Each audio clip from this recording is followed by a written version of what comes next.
Hello everyone, myself Somashekara MA. Firstly, thanks for IIT R&D Fair Steering Committee for selecting our technology to showcase in front of the industry participants and then other partners at the steering at the fair.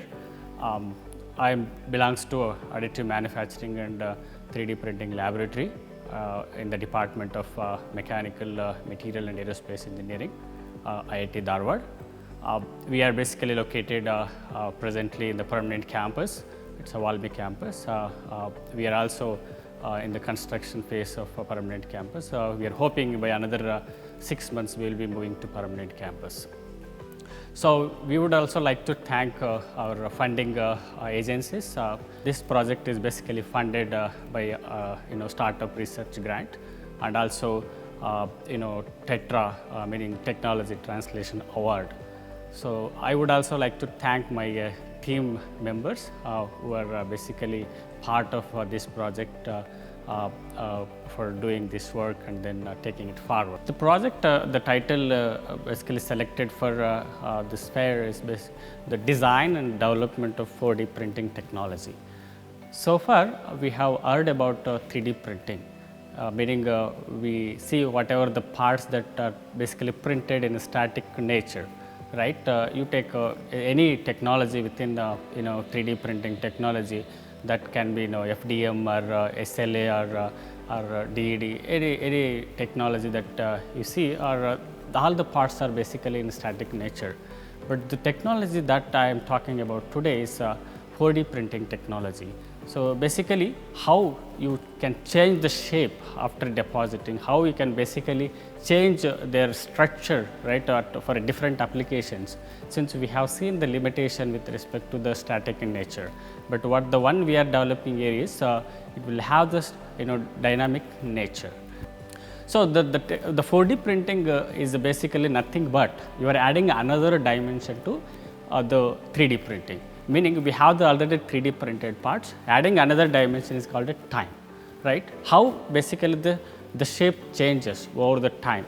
That shape changes can be under external stimuli, right? The external stimuli could be heat or a temperature or a magnetic field or current, right? Any external source, basically it can change the shape.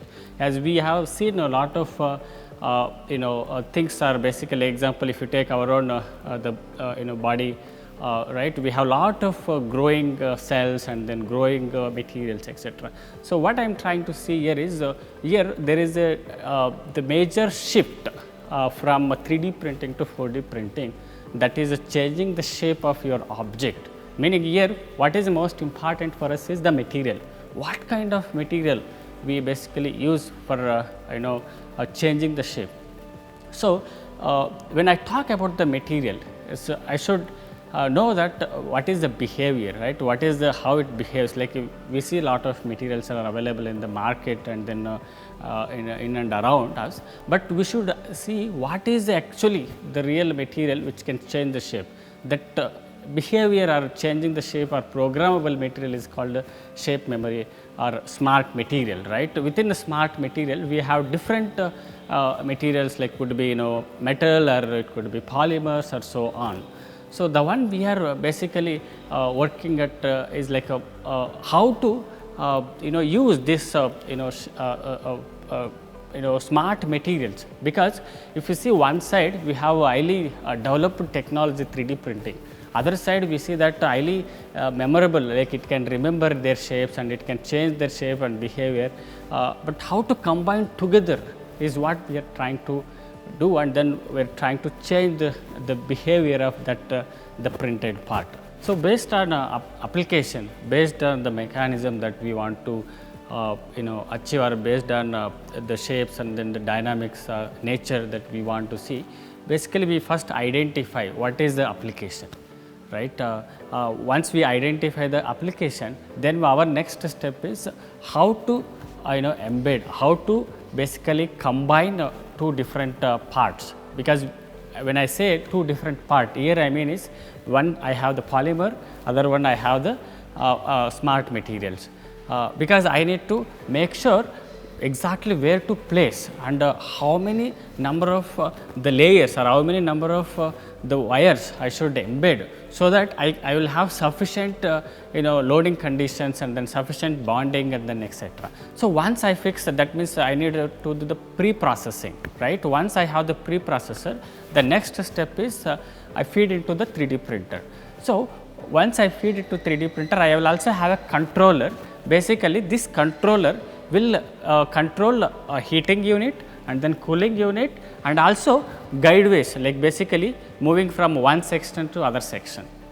Since other side, one side I have the polymer matrix is coming from the 3D printer. So, from other side I will have the shape memory material, basically that will be trained in the heating unit, and then we need to go for a further cooling process, and then basically we will have the controlling between the from one section to other section. We are also in the process of developing a pick and place robot, basically where we pick from one station to other station and then bring back it to the 3D printer. For now, we are just doing manually with a nozzle, like basically we are feeding through the nozzle. Once we have the trained the wires or trained smart material, basically we will embed, but in the future we are coming up with the robot pick and place mechanism, where this robot basically will help us to in feeding, or basically will help us in embedding into the polymer. For now, once we have that full setup, then we can basically get the fully dynamic in nature part. That part basically you can use it in a real applications.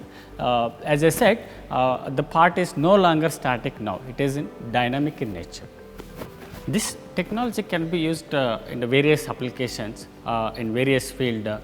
Example, we have the robotic field, and then we have the medical field, and then different other fields, where basically we want to pick and place, and then we want to use like example, we have fabricated one for demo purpose exoskeleton, basically where if you have a rehabilitation, basically where it can basically change the shapes automatically without any interference with respect to the human. Basically all you just need to have the proper programmed how many basically cycle it can go, right. We also have the another example, basically gripper, like example you want to pick something from a hot zone, right. We know that hot zone is what is at temperature and then etc. These basically grippers will go and pick from the fire area or hot zones. So, sometimes we need to pick something from the heated areas etc., where humans cannot enter, but these small robots basically can go and pick them. And we also have another example, dumbbell specimens, where basically we as a demo purpose we have printed. These are just 3 examples that we have so far printed, but we are also looking for more applications and then more research areas into which where we can basically use this technology for achieving different applications. The capability of our system is basically this is the low cost, meaning available 3D printer, like example less than 20,000 rupees FDM machine that we have, that can be converted into 4D printing. Right. So, where all we just need to have extra other heating and then cooling unit and guideways and then controller unit for that. So, that we can basically convert, meaning it has a large market for that. Whatever that existing the 3D printer or desktop 3D printer can be also converted into 4D printing technology. So, that is one of the major advantage of our setup. Right. Other advantage about our system is, as I said, it is a portable. We can take it from one place to other place easily, and also it will not involve major maintenance, meaning you don't need to have any shielding gas or laser or etc. for achieving these objects, right. So, it is easy to maintain, and as I said, it is low cost maintenance as well. So other advantage about our system is it's basically interchangeability, right? Where meaning when I say interchangeability, we can basically use different types of materials, right? We can use polymers. Within polymers, again, different shape memory polymers. There may be variant within the smart materials. Similarly, we also have the shape memory alloys and so on. Meaning we can have wide varieties of material availability and then options. It is not something is restricted to one material or one components, right. So that is about another interchangeability, and as the performance to weight size ratio is high, meaning I may deposit a small part, but I can achieve larger scale, I mean big larger size, right. So meaning I have that performance to ratio is high in the present setup. So this is about a few capabilities that I have told, but there are more to add into that system, but we are working on to how to make this system more friendly. And then also as a other point I forgot, it is basically biodegradable, where basically the parts are biodegradable, whatever the parts. Of course, it again depends on the material, but we are mainly encouraging go for biodegradable materials in our system. So this is about the overall about the target, I mean the capability of our system. Hi, I am Rakshit and I am working as Junior Research Fellow in the Mechanical Materials and Aerospace Engineering Department at IIT Dharwad. And as we were already speaking about different applications of the 4D printing, one another application could be the flappers. Flappers are used in aircrafts for the sole purpose of navigation, or in order to change its course during its flight. Now, this can be achieved by using 3D printed composite materials and embedding the shape memory alloys into it. The shape memory alloy can be of a plate geometry, a wire geometry, etc., depending on the size and the requirement of the flapper. So such flappers built using both the 3D printed matrix as well as the shape memory alloys, they are now the 4D printed structures. Such structures can also be built using the setup of which we just spoke about. Hello everyone, my name is Syed Ali Lad Khan, research scholar from Mechanical Materials and Aerospace Engineering Department from IIT Dharwad.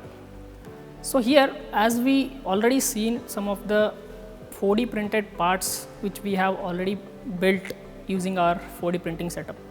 So now one of the future application what we can build from this setup is a steward platform, or we can call it as a table as well. So a customized steward table can be built for the application which is needed, a micro positioning application. So to orient that, so the actuators that are embedded with shape memory alloy that are integrated into the steward platform, which can be used in that particular specified applications.